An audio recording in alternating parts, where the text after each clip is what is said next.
আজকে বিকেলে চলে গেছিলাম কালনাতে, কিন্তু ওখানে গিয়ে যে এমন ভাবে ফেসে যাবো আগে জানলে যেতামই না। তো সকাল থেকে বলি, আজকে সকালবেলা কানু আমাকে নিয়ে চলে গেল সাইবার ক্যাফেতে।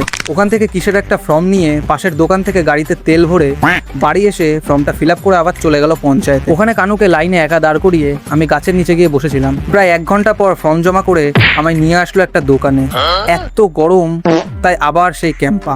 তো আমায় অনেকে বলে, ভাই তোর সব ভিডিওতে দেখি ক্যাম্পা খেতে। তো ভাই তোদের বলি, মানে ফ্রিতে ভাই মানুষ 20টাও ছাড়ে না, তোদের মনে হয় ডেলি আমি ক্যাম্পা কিনে খাবো? আরে ভাই এরা খাওয়াই বলে আমি খাই। তো আজকেও ক্যাম্পাটা শেষ করে বাড়ি গিয়ে ফ্রেশ হয়ে খেয়ে দিয়ে ঘুমিয়ে পড়লাম। তারপর বিকেলবেলা 3 জন মিলে যাচ্ছে কালনাতে।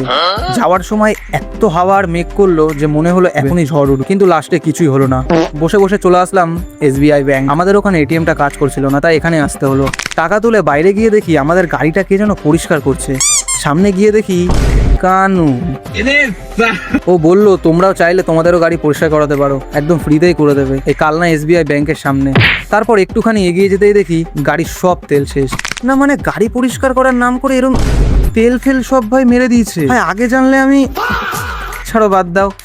তারপর কি করব, আমি আর ক্যাঙ্গারু গাড়িটা ঠেলতে ঠেলতে নিয়ে আসলাম একটা দোকানে। এখান থেকে আবার তেল ভরে এখন যাচ্ছি বাড়ির দিকে। আমরা বাড়ি যাই, আর তোমরা ততক্ষণে ভিডিওটা লাইক করে দাও। দেখা হবে নেক্সট ভিডিওতে। টাটা।